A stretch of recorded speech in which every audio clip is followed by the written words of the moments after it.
So now we're going for the second best fly on the day, which is a proper fly again now, so we're all right. So you know I've got a bit of a thing about spiders. I've gone like spider mad. That's my still water spider box, and it is amazing how many fish you catch on the spiders. So there was a Craig Bar pattern for, it's basically a hare's ear, but it's really good for like the grafting shrimps and the Rutland shrimps and whatnot. So it was basically just a flashback hare's ear. So I sort of just made it that little bit more, just by putting like, you know, a soft game hackle on it and basically making it into a spider. So we should try one of those quickly. It's a really nice looking fly. So we are going to use a size 12 nymph hook. I've gone completely barbless now. I don't do anything on barb. I haven't done anything on barb for ages now. My wife's not very happy about it because she still likes fishing with barb, but it's tough.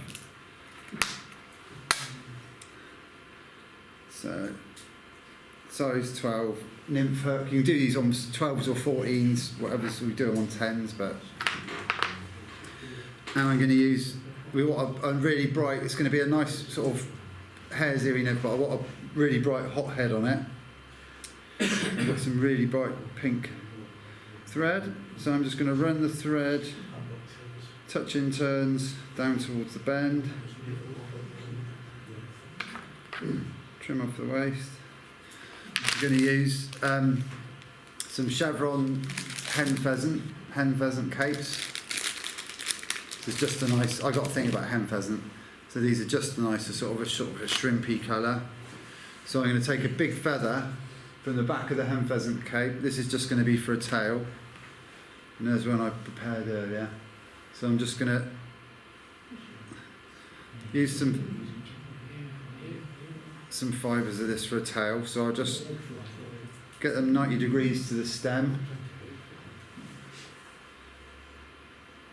line up the tips, and then unpeel it like a banana, unzip it off. So there's our tail. So I'm going to offer it up for length. Only what a little short tail. And then we can tie that in. Get a few turns on it. Check you're happy with the length. It's a little bit short. So if you're not happy with something, do it again. Yeah, that's better. So I'm going to run the thread up, tying it all in. Again, I'm going to tie the material in basically the full length of the shank, so we don't have any lumps and bumps, and cut it off with a flat cut, so it's all nice and tapered and neat. Any lumps and bumps will sort of get amplified throughout the fly, so it's good to keep everything nice and smooth. I've got some 1/12 of an inch pearl mylar. So this is going to be our flashback. So I'll tie this in now, on top of the hook shank. And then we're going to want a rib. So I've got some really fine gold wire. I'll tie that in now as well.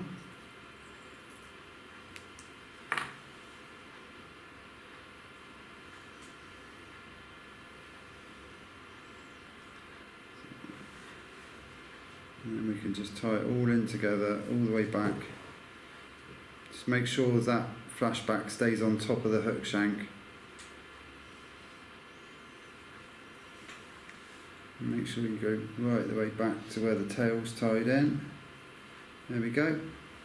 So now dubbing. So it's a nice hare's ear dubbing. This is one of the Kindale mixes that I'm sure you've seen me tie with before. They're really nice dubbing. Really buggy. So just a tiny pinch of that. You say it probably got too much, but it's always the way, isn't it?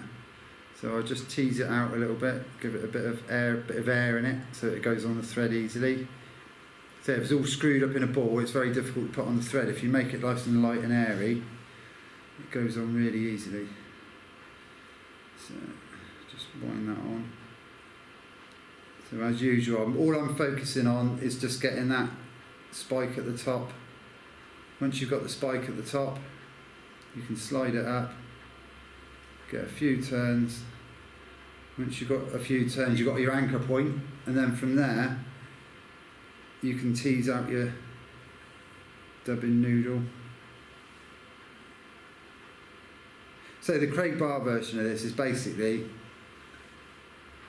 just the Hare'Ear with a flashback with a tail, but I just put a hackle on it as well, because then you just got that extra movement. He's always raving about how good it is. So it's their birthdays today, I think, as well. Right, so there's dubbed up. So now we're going to fold our flashback over. So I'm convinced that a flashback, where you've got the way that the fish see, where you've got the window and the mirror all around them, I'm convinced that the point of the flashback is when the fly's swimming away from the fish, the flashback is reflected in the mirror, so they see the flash in the mirror around them. That's what I think. That's how I think it works. Anyway, I'm not. So there's our flashback tied in, and now I'm going to rib it up. So I'll just do a turn right on the tail. Catch the thread. Nice even turns.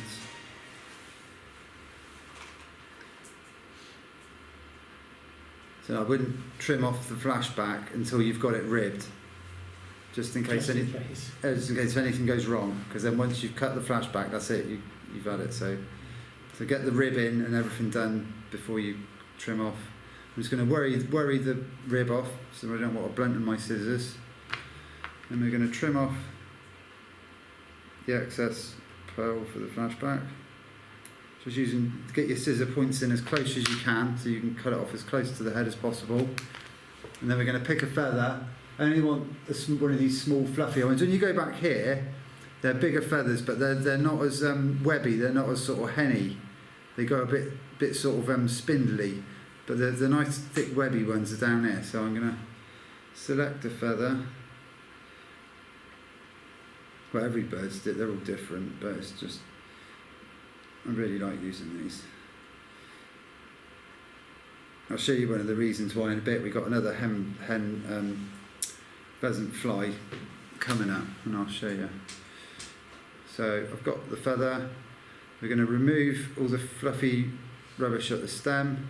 I'll be quite careful with these. They're quite delicate feathers. They've got very fine stems, which is great for tying in. But you just got to be a bit careful when you're prepping. We've got no kung fu next door tonight then. Normally we've got kung fu next door, haven't we? So now I want to tie this in by the tip and not by the stem. So I'm going to fold the fibres back. Just moisten your fingers, makes it a lot easier. They stay in position then. So there's our tying in point by the tip. So I'll just cut it off so we've got a little tag to tie in. So there we go. We're going to tie this in so that the good convex side is facing forwards. Let's get a few turns on that. There's a few straggly bits, we'll just get those out of the way now. Save messing about with them later. Then we're going to get the hackle pliers and wind the hackle. So I sort of tied this as like a Grafham shrimpy type thing, but it's basically just a little flashback Hare'Ear, you know, it's not, could be anything really.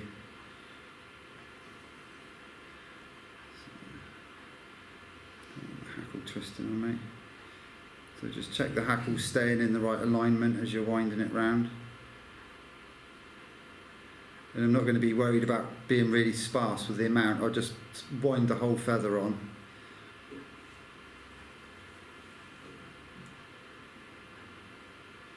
So there we go.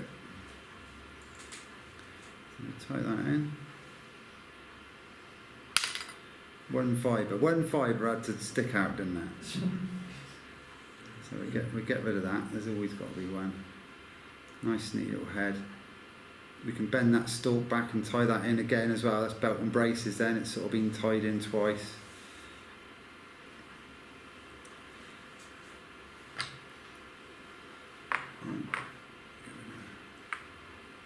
Yeah, nice good finish.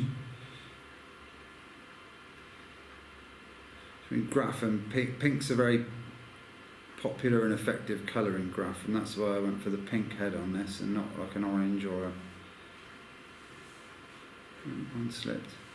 I had one slip off then, so as soon as it slipped, my whip finish slipped, I put my finger on the hook eye so more didn't slip, and then tighten the whip finish. Whose thread is that? This is UTC. Right. I love the labels falling off this, but the beauty of nylon threads is they hold dyes really well. You can't get much pinker than that. That's proper pink.